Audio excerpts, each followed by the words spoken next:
Welcome back to the Ink Sync. I am Annie. I'm Kaylee. We are celebrating readers, leaders, and word nerds on the publishing podcast for the rest of us. I love it. Thank you. Annie just came up with a new hashtag. Not just now. It was a little while ago. Oh, okay. I wrote it down on my notes. I was reading. Oh, okay, fair enough. Yes, that's our new tagline. Kaylee, we are knee deep in season 2. Actually, we're like ankle deep in season 2. We're ankle deep, point. really, yeah. at this point, yeah. I am absolutely floored constantly by the fact that we are in season 2. That's so First good. of all, we have been doing this show You're for a great. year. This is crazy. And we have 20 subscribers on Spotify. 20 entire people. That's double digits twice. Yeah. That's amazing. And I thought only like 4 people listened, including us. I know I listen on YouTube because nobody listens on YouTube, so I'm like bumping our So we have 6 subscribers on YouTube and 20 subscribers on Spotify. and one of them. I don't get to see our numbers on like Apple or the other podcatchers. So maybe we have like 1 million Apple listeners. Very big on Apple. If we do We're Schrodinger's Apple celebrities. That's right. We'll never know because I can't ever log into Apple now that I've said that. Yeah.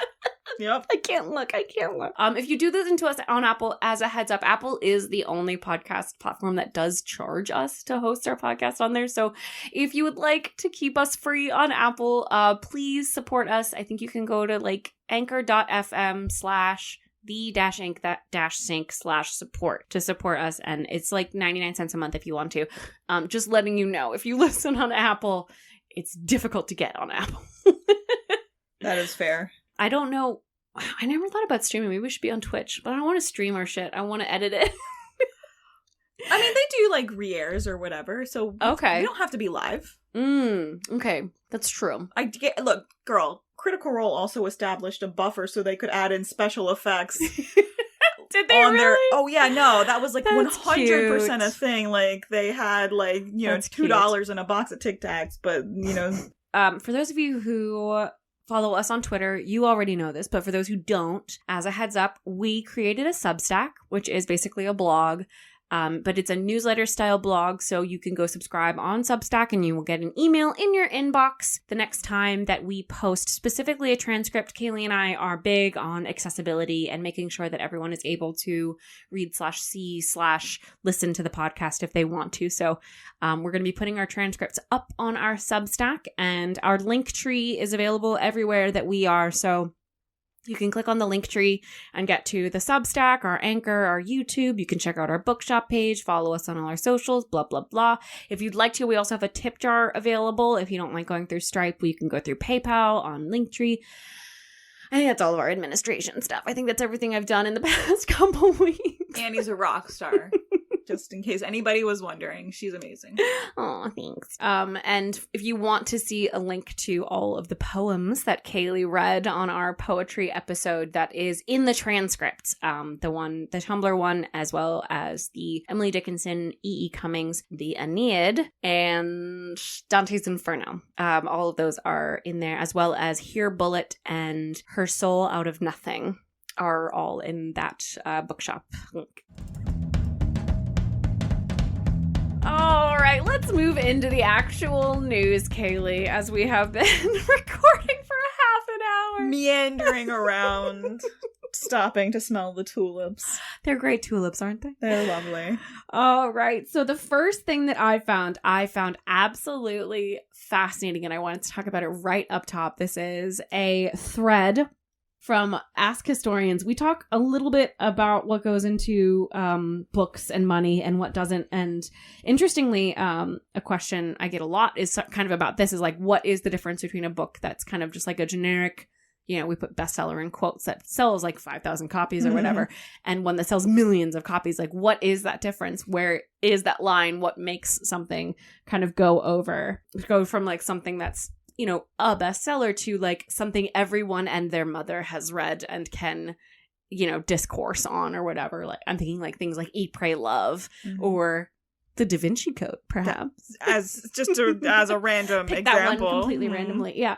So this is a thread from Reddit. A Reddit user went to our Ask Historians which is a wonderful subreddit. People ask questions and historians will answer. It's actually very heavily moderated, so there's a lot of mods in there making sure that the stuff is historically accurate and well sourced and stuff, which is very, very cool. And the user wanted to know why on earth we all went, in their words, apeshit for the DaVinci Code. And we did. Do you remember that? Like, the DaVinci Code was everywhere. So let me tell you something. This is a very funny thing for me. So you're correct. And I know this because I was graduating college and I went to Greece like the summer of my last year with my classics professor. The DaVinci Code had come out, right? So they did Angels and Demons as like the second movie or something. Yes, right. So that was in theaters, and my professor hated those movies, and he took us all there, and we hate watched them apparently. And it was just him just crapping all over this movie for 2.5 hours, and we left. And then immediately started giving him so much shit because it was just like that was how prevalent it was. This man, he's a deacon, like a otherwise very genial, responsible, like very personable, professional person, but like just frothing at the mouth for the pseudo history that was present from Dan Brown. And it goes into it in this thread a little bit, and one of the responses is because he is a true believer, right, who wrote with his own conviction. Yes.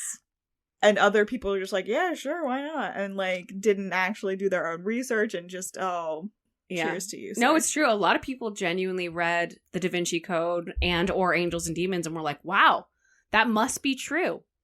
It's in this fictional thriller. Dan Brown's. He told me he can't lie. It's illegal. He's created an Indiana Jones type character, and we all know how accurate those were. Oh, it was so funny. I loved it. So everything about that response, like, it's so interesting. It's fascinating. So a Cold War historian chimed in, going a little bit out of their purview, if we're being honest. But they had some critical thinking doesn't have borders. That's right. So this person is a moderator on the subreddit, so they were able to do some deep dive research on and found some interviews with Dan Brown and pulled on some old blog posts to talk about it. But basically, yeah, as Kaylee said, Dan Brown was a true believer. He genuinely believed all the things that he had written in these books. But I think one of the really interesting things was that for specifically the DaVinci Code, like when it comes to Indiana Jones, like we have ground penetrating radar. We know that like temple in that canyon in Jordan does not have a secret chamber with the Holy Grail in it. Like we know that. We can confirm that. Can we confirm that one dude 2,000 years ago didn't maybe have a kid? Not really, not as easily, certainly. And you certainly can't prove a negative, so you can't prove it didn't. So there's a little bit more like nuance of could this possibly be real? And so that was something that really, really helped it along. And then also, and this is a little bit cynical, I guess, but Dan Brown worked very closely with his agent and his publisher to specifically come up with something that was going to drum up controversy. Yeah. Controversy. It was going to be salacious. It was going to be shocking. And to the point where the publisher just saw the proposal and was like, yes. And they started the marketing plan then. It was interesting because, like, his agent jumped ship from Simon & Schuster and took Dan Brown with him. And it was not a, like, done deal. It was like they had to sell this to their new publishing company. So they workshopped it because they were like, look, we know Angels and Demons didn't do as well. Yeah. I think there's a reason why. Let's start now. So Dan Brown got like, I want to say $400,000 for a 2-book deal, which is a very large advance. It's not the largest advance I've ever heard, certainly not for an author with a track record, but that's a large advance. He had a track record in that he delivered a finished product, which, to be fair, is hard. Like, that is difficult as somebody that has finished stories and also hasn't finished stories. I have 3 out of 4 chapters on my Tron fanfiction that have just lived in that state for years. Setting that aside, the publisher thought, yes, you're right. This does have the bones, seed of controversy. This has a fantastic element of something that will inspire people to react. We were so talking it was about Dan interesting. Brown, I think that's fascinating because like they saw that, yes, with the idea that you workshopped, which they specifically went in to use a non-standard marketing campaign. They wanted to generate outrage and interest and intrigue. Yeah. We would call that guerrilla marketing probably now. Grassroots is what they called it in the yeah. They were ready. Like the publishing company knew what they were about. Yeah, so it was a combination of that publishing company needing basically to have a winner and then having a very juicy, salacious topic to market a book on. And that just, I guess we hadn't had a book like that in a while. I don't remember a book like that happening in a while for sure.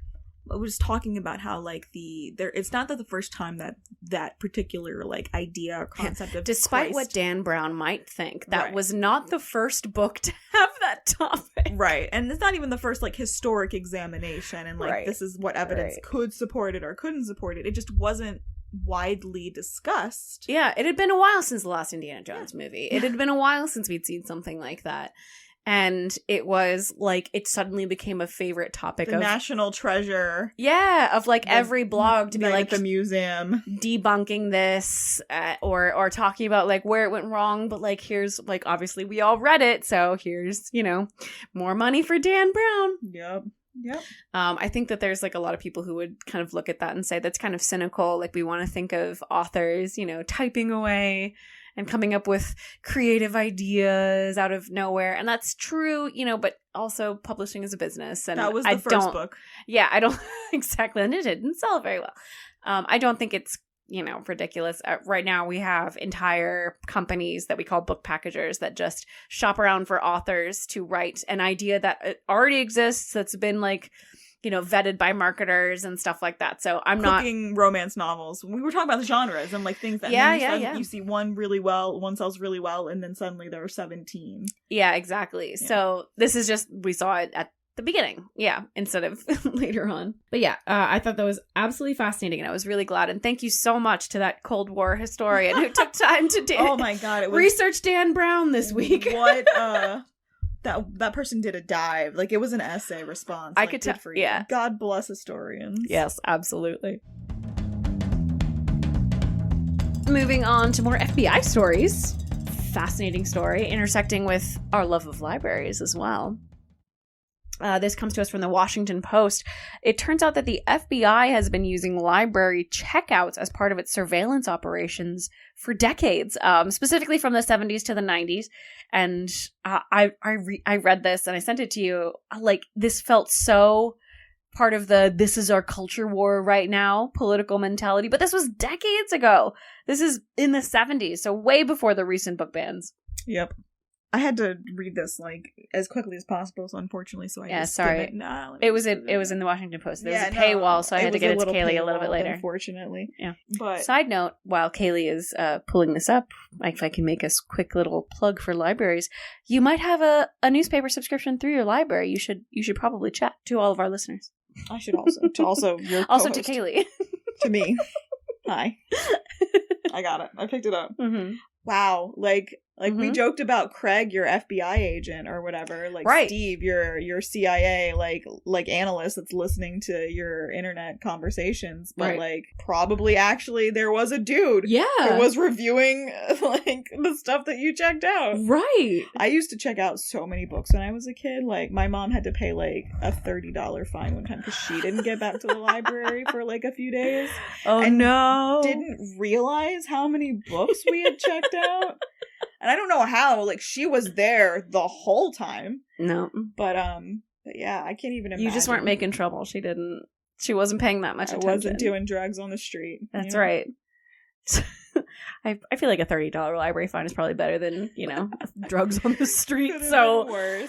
I understand not wanting to spend that $30. Right. However.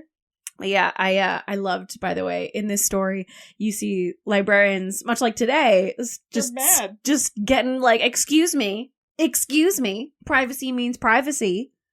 In this place, in this library, people are free to learn. And sometimes they're going to learn things that you don't want them to learn. And librarians are going to, we're going to stand up to you, FBI. And I love that. I don't know. I like that we're seeing that today too, you know? We're kind of seeing a little bit of it. I mean, I also appreciate that it's a consistent, like, culture in libraries of activism and resistance. Mm-hmm. I was listening to an interview with a librarian, a school librarian, somewhat recently during the recent book bans. I'll see if I can find it and I'll put it in the show notes. But she was talking about how brave and how much she respected her students who were brave enough to come check out books about sexuality. You know, she's like, the courage it takes to come in, pick that book up, walk to the library desk, look the librarian in the eye, take the book out, walk that book through the school to your bus or to your car, and then to read it. She's like, I want to defend that courage. I want to be able to stand up to these book bans and this school board.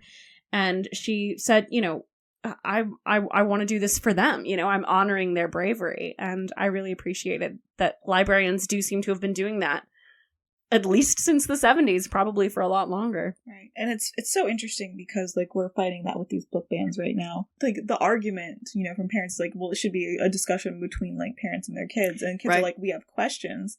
It's not just, like, about sex. It's just, like, about things that are related to reproduction and intimacy. Mm-hmm. And parents just don't know. Like, they don't know the answer. Sure. So it's a little bit of hubris, I would say, as a parent to sit here and say, oh, I know everything. You have to only ask me and no one else. Like, okay. I mean, are you sure you know everything, though? Because it seems really weird if you would know everything. Yeah, you don't know everything about anything else. I would have questions about this. I have new questions. Are you Google? Like, what's going on? I have new questions Is now. my mom a robot? Oh my god, AI hacked. Finally. That's right. This is the true promise of AI. We breached. I do have a couple corrections, though, from our last news episode. There was a little bit of confusion when we were talking about author and pub worker salaries, because authors and publishing workers are actually two separate groups. And we were talking about the publishing workers having to have salaries commensurate to living in New York and authors making a very, very little money. And obviously that didn't quite make sense if you thought those were the same group. It's separate groups. Authors usually work on a freelance basis, which is why they are making at a median about $10,000 a year. And the pub workers, the people at HarperCollins, are making closer to 40 to 45K a year as a base salary because living in New York is so expensive. I think I looked it up one time and the average rent in New York is about 40K a year. So making 45K is not enough to live in any, like, even just to live in a physical space. Yep. So they did need more money, and they were able to get that for $40,000 in New York. Exactly. They were able to, for those of you who haven't been following, the HarperCollins strike was successful. They went back to work within the past few weeks. We are recording this in late February, so they just went back to work. Congratulations, guys. It has been 3 months since February started. It kind of feels that way. You guys don't understand, like, so much has happened. It's not great. But anyway, good for you guys. You stuck to your guns, you froze your asses off, you went through it, so cheers. Absolutely. And on that note, I did find a thread on authors, even best-selling authors, and how their revenue breaks down, and I just kind of wanted to run through that so that you can kind of see there's some myth-busting happening in there, and it is from one of Kaylee's favorite authors, T. Kingfisher. Absolutely delightful lady. But yeah, one of the things that I think people don't always realize is that authors do write on a freelance basis, which so they have the exact same pitfalls as, you know, I always use the example of actors, right? People always talk about starving actors because they are having problems. It's always feast or famine. Like, you get your very, very rare feast when you get paid, and you get paid like a huge chunk of change, but then that's supposed to like, then you need to keep getting work. Right. And you have to pay taxes on that huge chunk of change. Sucks. So T. Kingfisher, who's also Ursula Vernon, was reviewing like how it actually breaks down for authors, even best-selling authors, even authors who have sold a million copies of to be clear, is way more than the average author. Oh, yeah. Like, we talked about this before. I'm not sure if we've published this particular, like, kind of statistic, but, like, selling what was like a couple thousand copies is making it big. Yeah. Getting you in the NYT New York Times bestseller list only takes, like, 5,000 copies. So, and T. Kingfisher has sold millions. So, you would think just from those numbers that she is living in it. Super, super well off. So anyway, so this... No. It starts with somebody going like, in this case it was Ballinares was the Twitter handle, who was just like, I don't know if I'm being dumb, but it's sort of terrifying to me that you can move 7-digit copies, that's 1 million copies, and that's still not set for life territory. And then so T. Kingfisher, aka Ursula Vernon, was like, it's not naive or dumb, you know, it seems like it should be. Right. And yet and then so she actually started to break down like how all that maths out. And so for those of us who are intimidated by math, she made it very easy. So don't worry about it. So she said that the Dragon Breath books sold for basically $14, $13.99 for hardcover, and then $8.99 for paperback. So yeah, there's a lot of like business math in there because some of that money does have to go to the people who actually produced the book, the people who printed the book and put up the money for all the paper and the cover design and the editors to make sure that you didn't print any typos, and the marketing people. Everybody that went into the production of the book. So like at the end of the day, maybe you get $1.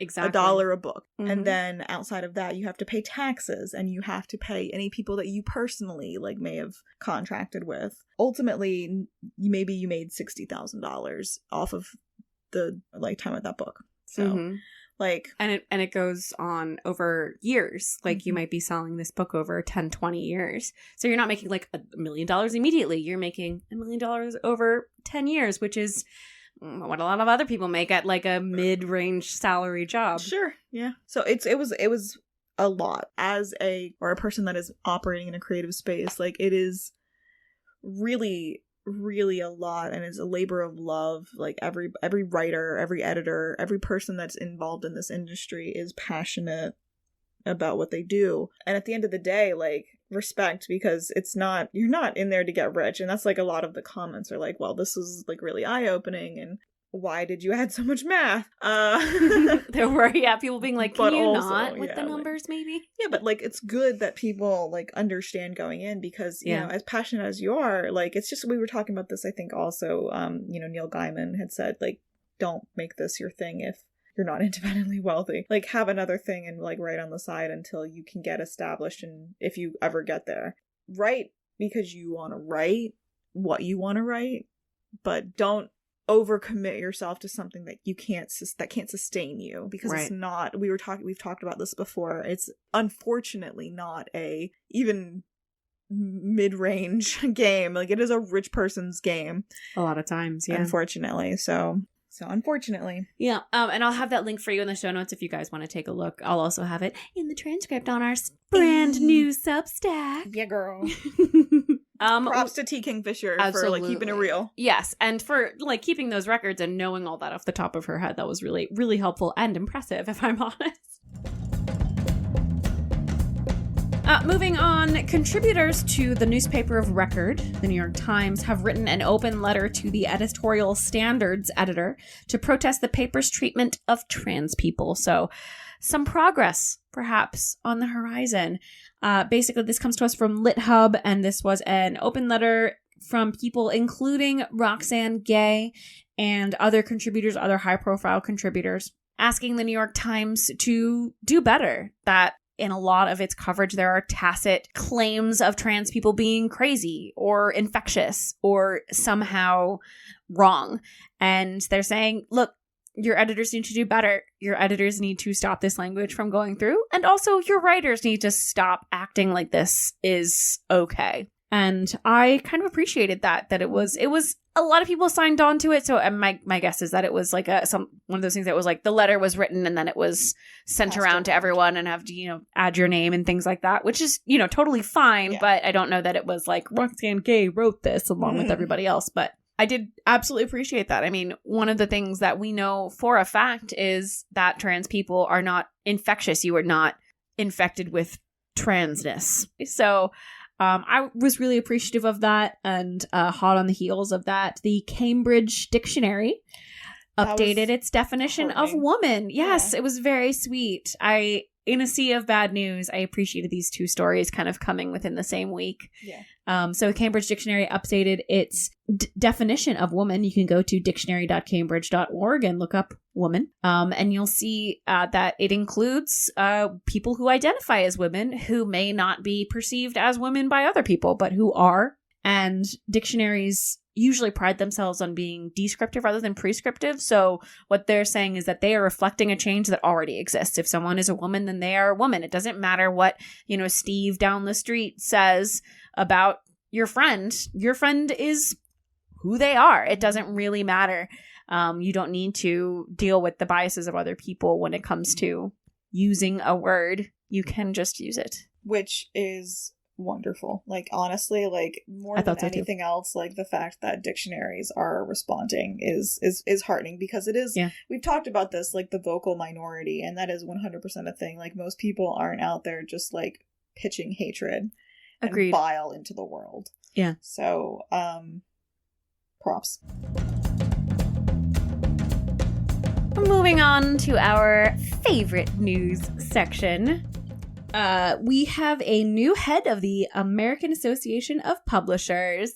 We are on the record as being on the side of libraries in the libraries versus AAP conflict, but we still, of course, appreciate the American Association of Publishers. These are all the publishing companies in America, and they are giving us the books that we love, and we're here doing this podcast because we love books. To do better. That's all. We think you can do better. We just want you to do better. We're like the disappointed parent. We're not mad. We're just disappointed. Yeah. We just want you to be nice to libraries. Anyway, the AAP has appointed a new chair of the board of the association, and that is Julia A. Reedhead. Congratulations. Good for her. Absolutely. Apparently she's been on the board for a few years now at this point. Yeah, and she's also the chairman and president of W.W. Norton & Co., which is another publishing company. It's very cool. Like, good for you. Absolutely. And then, like, that kind of trails into the next...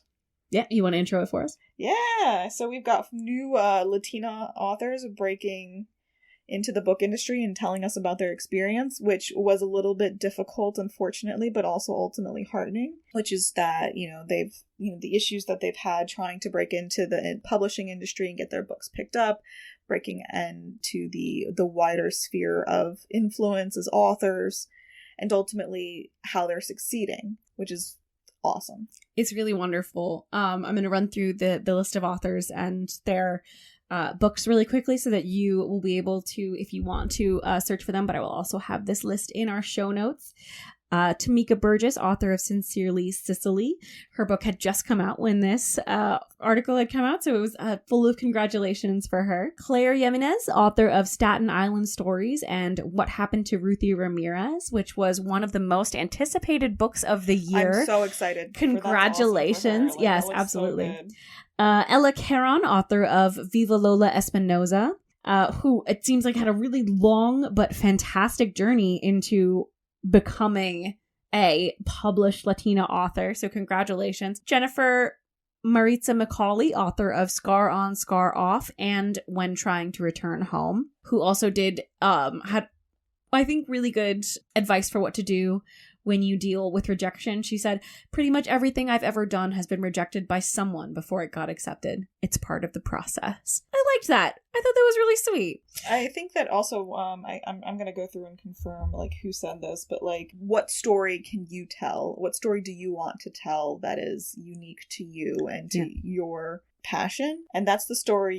you've told. And then some people don't want to hear it. Some people don't think they want to hear it, but that's still, you're the only person that could have told that story. So are you going to deny the wider world that opportunity? Yeah, it was tragic, but hopeful and wonderful. This article is absolutely fantastic. Shout out to Refinery 29. And I'll add this into the show notes, and I will also add all of these books onto our bookshop list for the episode. Moving on to our favorite section. Kaylee, what are you reading? I actually haven't picked up Harrow the Night, but You don't have to justify anything to me. I finished Gideon the Ninth. Actually, let's go back to that because I don't think anybody knows that I finished it. So we're going to start again. What do you mean? I watched that episode. Did it say that I had finished it or that I had? Oh, sorry. Yes, correct. Go ahead. That I was halfway through. As far as they know, you'd read another page. I finished Gideon the Ninth. Woohoo! Yeah. And I have the next book. I loved it. I loved the way it ended. I definitely liked the characters more by the end per se than the beginning because they just liked each other more, which I don't necessarily have to personally like the character. I have to be invested in the relationship in anything. Yeah. And I wasn't necessarily at the beginning. I was by the end, and the world building is phenomenal. Yeah. And like I do really like her writing. Like, her writing is great. Super support, like, her as an author. Great job for you. Because, like, when my brain doesn't want to read something, I almost never get through it. Mm-hmm. And I managed to get... It was interesting enough, and the way that you wrote it was approachable enough that when you were able to find your stride in the middle of the book for me, and I still made it all the way through. Like, I got there. So, like, good for you. Super cool book. Loved it a lot. Very interested in the second book. And then I read Nettle and Bone. That's right. You had been looking forward to that one. I did. By T. Kingfisher. That's true. Who we talked about earlier in the episode. It's true. It's an excellent fairy tale book, but the main... The cover is really cool. I looked at it. Well, I actually bought it for you for Christmas, and then you had already bought it for yourself. Or someone else had gotten it for you. You already had it somehow. I've got so many, like, double titles somehow for T. Kingfisher, which is interesting because, like, I only have them on Amazon. So, like, it says when... Anyway, it doesn't matter. No, it's fine. It was just funny. I, in fairness, did not look at your Amazon before I bought it. I just saw. I get it. No, I just saw new Kingfisher book. Like, I know Kaylee likes it, and then you were like, "Oh, I got this new book by T. Kingfisher," and I was like, "Of course you did." So read that before you read Sword Heart. And okay. I only say that because this is a much shorter fairy tale book. Okay. And then when you read Sword Heart, and she wrote, I think it started as a short story, and then it became like this. It's basically like a baby novel, a little more than a novella, but not quite. Okay. And I really do like the main character, and I like the focus on, like, her devotion to, like, her sister, and, like, making sure that her sister doesn't, like, bad things don't continue to happen, like, getting her sister out of a bad situation, or at least salvaging it as much as possible. And the complicated relationship, like, with their mom. There is a romance subplot, kind of, and it's definitely the same vibe as in Sword Heart. Okay. But not as well fleshed out. Are the characters related, or is it a totally different universe? They're just similar vibes. Similar vibes. Okay. And really cool fairy tale and world building in a fairy tale style. This was 100% a fairy tale. All vibes, no chaser. Mostly. Like, Nice. It definitely was certainly heavier on that. I'm into vibes. And then remind me later because I want to loan you a book. Okay. I haven't given you Sword Heart back. I've had it for like a year. So many books to loan you. I don't care. Just take them, Anna. Read them. We can talk about them. All right. But there's another one, speaking of fairy tales. I will say my mom called me the other day and was like, I recommended you a book a month ago. Why have you not read it? And I was just like, Mom, you don't understand. I have a book podcast. All people do is recommend me books. I have so many to read. This is it. There are people who I haven't spoken to in 10 years who message me and go, excuse me, have you read this book? And I'm like, hi. No. Hi. I haven't heard from you in a long time. I heard you in a book Tell podcast. me what you're reading. All right, I'll put it on my list. It's so fun. My husband gets really frustrated because he has recommended several books to me. And Did you ever read all of the Johannes Cabal series? No, I sure have not. I also haven't read all of the David Wong series. I also haven't read 11/22/63 or all of the Lightbringer series. I'm a big fan of starting series that my husband recommends to me and then not finishing them. Why does he keep recommending series to me? He was asking for it. It's true. And in fairness, the one my mom gave to me was also the first one in a series. Y'all need to stop trying to manipulate me into reading series, okay? Annie, what are you reading right now? I am reading a book by Susan Orlean called The Library Book, which it's nonfiction. It's one of those memoir laced with history, where it's a woman who just loves libraries and is doing a deep dive on the history of the Los Angeles Library, Ooh. which has had a cast of characters as head librarians. The first one, or not the first one, like one of the first one, I think like the first, maybe the third one, she was a Banff And her whole thing was just like settling trivia disputes because she just knew everything. And she like headed up the suffragette movement. And when they were like, oh, okay, well, the library is doing well now because of you, ma'am. So we're going to fire you because a woman shouldn't be in this kind of job when a library is doing well.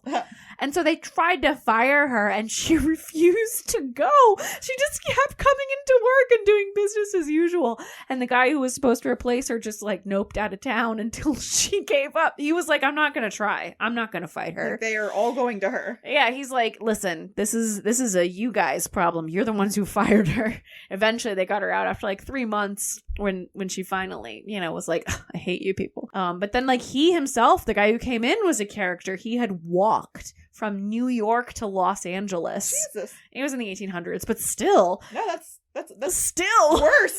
I feel like that's worse. Yeah, right. And he had like written, he was one of those people who was a process person. He like created books out of wood pulp by hand by himself to sell sometimes, because he was like, I think it would be really cool if I just made books. And I'm like, bro, from scratch. Yeah, literal scratch. Like he felled the tree himself. I don't think he actually felled the tree himself, but who knows? He walked. He might have. He could have. Sounds like it's possible. I don't know. They didn't mention how long it took him, but anyway, so the framing story that they're using is, so in, I believe it was the 1980s, someone burned down the main central branch of the Los Angeles Public Library. I know that. And you can apparently still smell the smoke in some of the books because they still have most of the collection left that survived. It's still in the library. Very cool. No, not very cool, Kaylee. A building burned down. They saved the books. They did save the book. There's like a beautiful, heartening story of like the city kind of coming together. They formed like a human chain to get the books out of the building. Of course, that's what I was responding to, Annie. No, not like, you're right. I was thinking, let's just burn down the library. That's anyway. Awesome. Well, you said that they saved the books because you could still smell the smoke, and they saved them, and they did save them. They did. I was directly responding to the thing you had just said. Anyway, about arson. It's really fantastic. So there is a suspect, a guy who, I think he was arrested for the crime and charged for the crime, but I believe he was let off. So the question central to the book is who did it and why? And if it wasn't this guy, so that's called The Library Book by Susan Orlean. Arson. Like, we love arson on this show. Well, not of libraries though. No, not of libraries. Leave libraries alone. They're going through it. Yeah, they're having a rough time. All right, Kaylee, do you have a Kaylee Coda for us for this newsy episode? Leave libraries alone. They're having a tough time. Tell them. And the librarians will fight you if you don't. And apparently the librarians are just always ready to go. Like, they hold my flowers for sure. Smack down. Librarian, WWE, WrestleMania. Fuck with a library, you get a librarian. That's right. Evie Callahan would she knows what's up. Dang right she does. Anyway, thank you for listening to The Ink Sink. I have been Annie. I'm Kaylee. And this is the publishing podcast for the rest of us, continuing season 2. We're in season 2. The second one. Blue. If you would like to follow us on any of our social media, you absolutely can. You can also join our Substack where we have we will have episode transcript. Right now I think there's only 1 or 2 up. Annie's rocking it out. Doing my best. She's doing great.